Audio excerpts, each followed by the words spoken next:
Vergil, Prima Eclogae, Episode 11. Meliboeus. Et quae tanta fuit Romam tibi causa videndi? Tityrus. Libertas quae serra tamen respexit inertem, condidior postquam tondenti barba cadebat, respexit tamen et longo post tempora venit, postquam nos amarililis habet Galatea reliquit. In order to get appropriate context, the viewer is encouraged to watch the previous episode, which covers lines 24 and 25. This covers 26 through 30. In this back-and-forth exchange between the two shepherds, Meliboeus and Tityrus, we now have this question from Meliboeus. And et quae causa. Quae is an interrogative adjective modifying causa. We know that there is a causa. We want to know which one. And what was the cause, quae causa? What was the tanta causa, the so important, the so significant?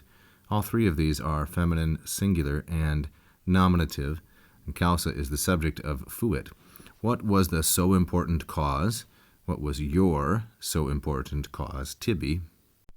And tibi is masculine, singular, and dative. It is a dative of possessor. What was your so important cause, or reason, for seeing videndi Rome? Videndi is neuter, singular, and genitive. It is a gerund, a verbal noun, and it is in the genitive with causa. What cause did you find so important for seeing Rome?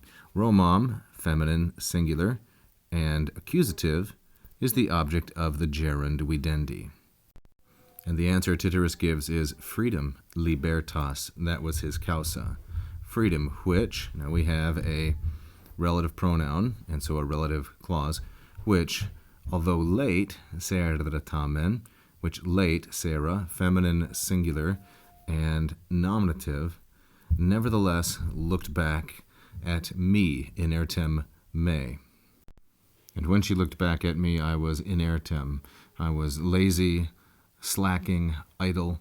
Inertem is related to in ars, not skillful, not moving, not active, in ars, meaning that he was somewhat of a lost cause at that point. Freedom, nevertheless, glanced back at him. And this was at a time after, postquam, my beard, barba, condidior, my beard was falling more white. My beard was falling down or falling at the hands of the barber. It was falling more white. And then we have tondenti. Tondenti is masculine, singular, and dative. It's a participle from the verb tondeo, second conjugation tondeo, tondere, which means to clip, trim a beard or hair. So after my beard was falling more white, to the man who was clipping it. This is a poetic way of saying when I was older. Still, she looked back, freedom looked back, and she came, venit. Both of these are perfect, as is respexit, while cadebat is imperfect. Nevertheless, she looked back and came. After a long time, she arrived. This is quite a pleasing description in which liberty or freedom is treated like a long-lost friend who glances back at her companion and eventually comes when her friend thought that she had abandoned him permanently. And then it concludes, this section does, with this line.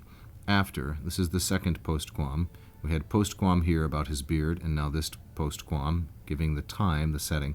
After Amaryllis holds us, Galatea abandoned us. Amaryllis and Galatea are both feminine, singular, and nominative, and they are the subjects respectively of habet and reliquit.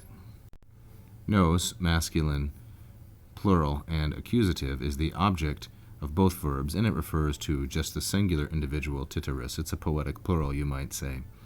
After Amaryllis, his girlfriend, holds us, his lover or mistress, Galatea abandoned us.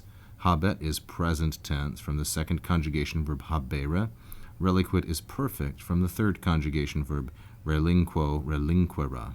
So this, the third principal part, means that it is perfect tense.